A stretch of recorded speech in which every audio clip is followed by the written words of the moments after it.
YouTube, a Red Ryder is not a firearm. Welcome back to the Lowkey Airgunner YouTube channel. Today we're going to take a look at the Red Ryder under barrel rail from Buck Rail.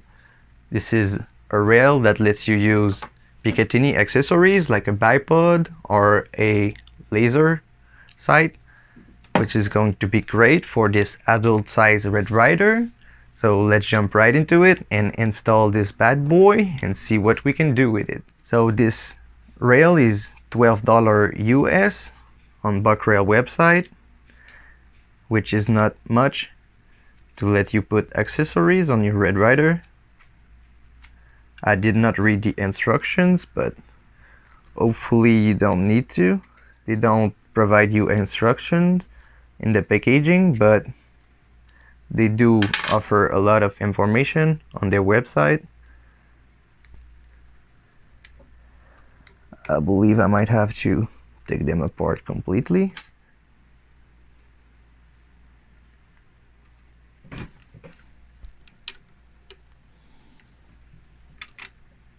They do fit very well together, so it's not too much of a pain.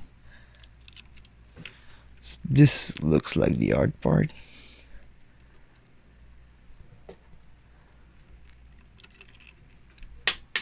Yep. This is plastic, so you don't want to tighten this too much. Doesn't seem to move, so this will be good enough. So we got the first one installed. Let's see if we can put the bipod on.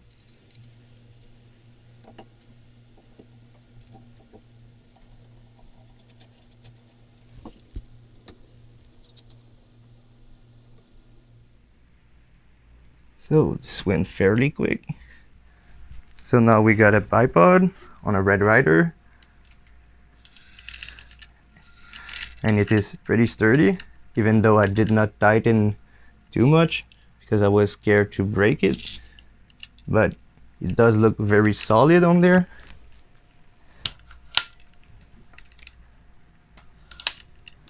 That's pretty cool. So now we need to figure out where we're gonna put the second rail I got for a laser sight.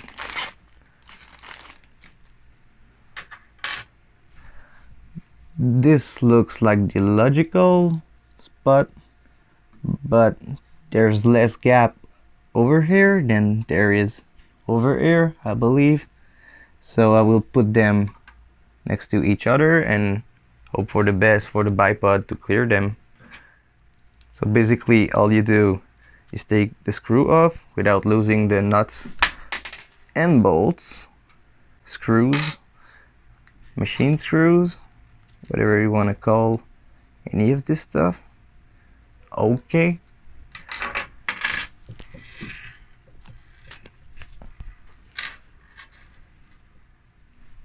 And you put them back together on your gun. Make sure it is tight, but not over tight, because you can break plastic. This was a weird noise. I don't know. It was something settling in, or my Red Ryder not liking it.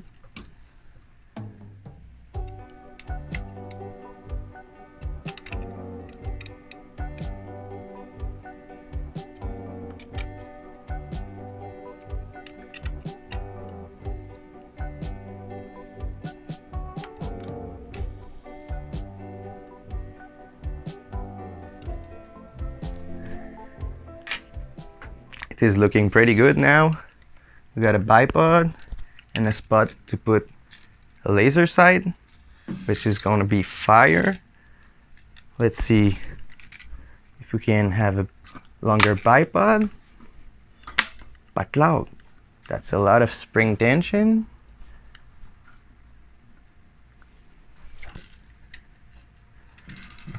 So this should look pretty good. There is a little bit of play in the bipod, but that's good enough for Red Ryder for sure. This will be interesting to try in the basement. By the way, they give you the tools with them to install the parts. Now I gotta take off my red dot from my vigilante so we can install it on this red ryder. So I'm gonna do that right about now.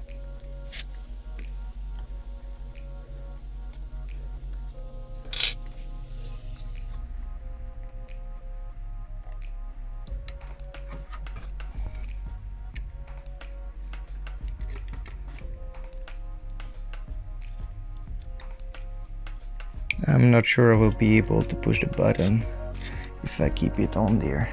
Nope.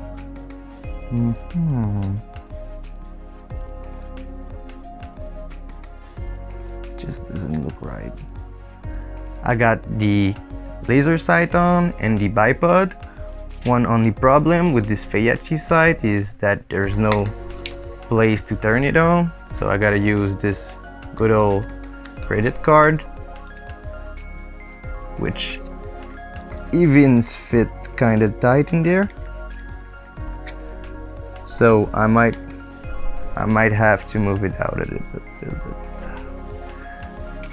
I will try to make it work. Give me a couple of seconds.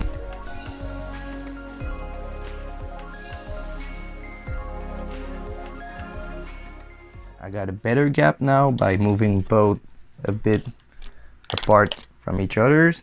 So now I kinda can push on the button with my fingers. So that's good to go. Looks like we are pretty much set and ready to try this thing. This is looking pretty good.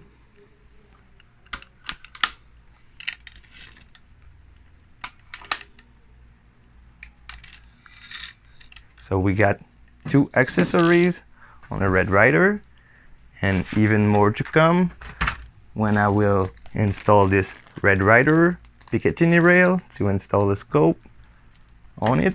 But this is what we're gonna try today. I will try to sight the laser in real quick just to match the iron sight, and we're gonna shoot it. Adjusting a laser sight is pretty much straightforward. All you need to do is to line it up with the iron sights or scope that you are using.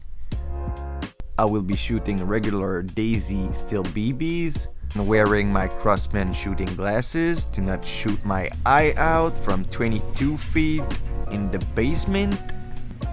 To start with, I will be aiming with the laser sight. This is not bad at all for how quick I sighted in the laser sight.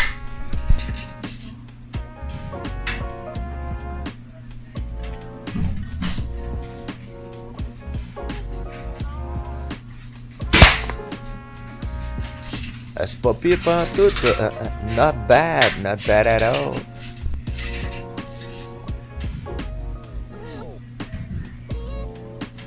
My shooting glasses kept fogging up because it was a bit warm next to the fire in the basement.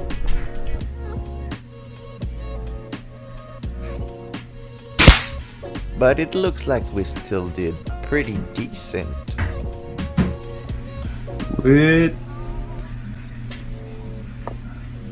This is better that I can shoot it all day long. What a crap.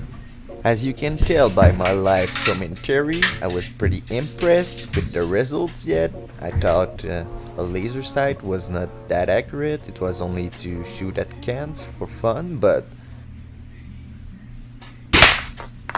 I am starting to think I was hella wrong. Or maybe I'm just getting blind and a laser is easier to aim with than iron sights. But yeah, that's probably it. But I like the laser, okay?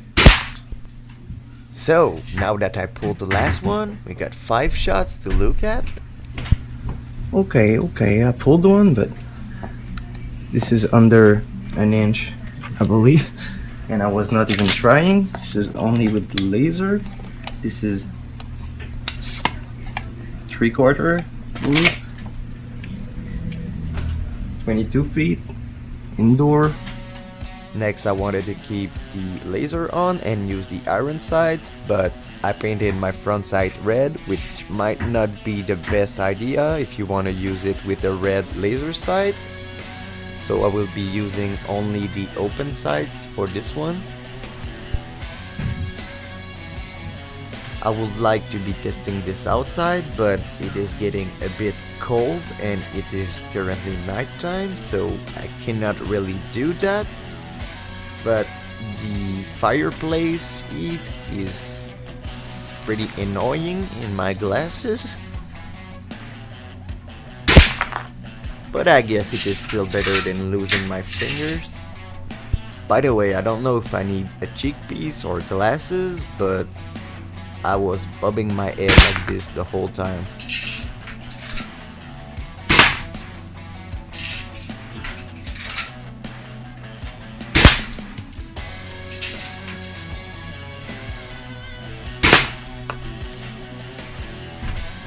It seems like I did a similar grouping with iron sights and the laser sight. Hopefully I can do the same or better using an optic in the next video. I wanted to take a few standing shots before putting it back on the shelf, so I did my best to set up the camera for it.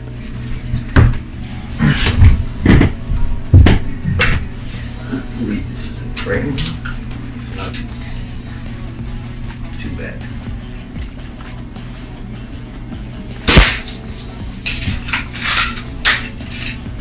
We'll be using only The laser. And this is why I'm making voiceovers.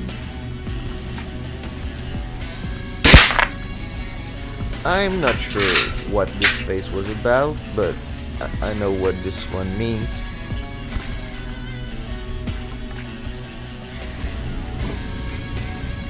That's great.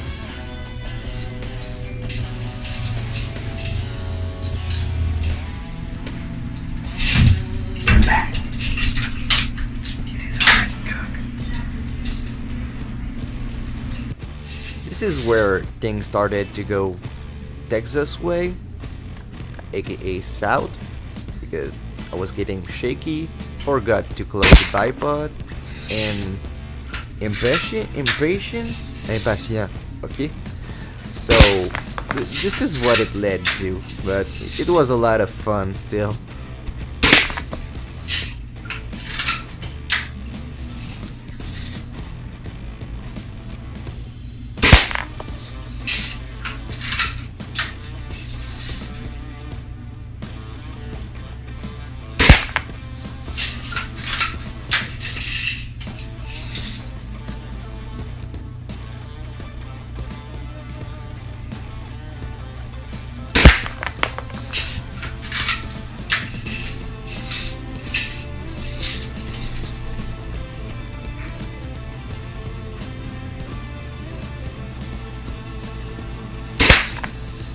One cool thing about shooting with a laser is that you know how unsteady you are.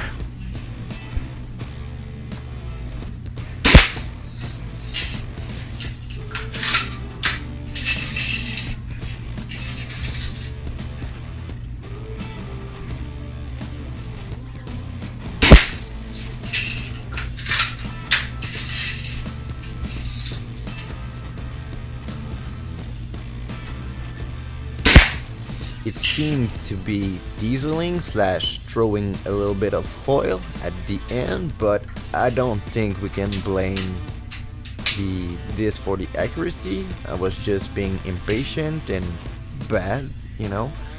But I really like the ability to put some accessories on this Red Ryder. It made it a lot cooler and made me better with it, I believe. Keep in mind, I did not shoot it at targets that much, but this is the best groups I had with it yet, so that's pretty good.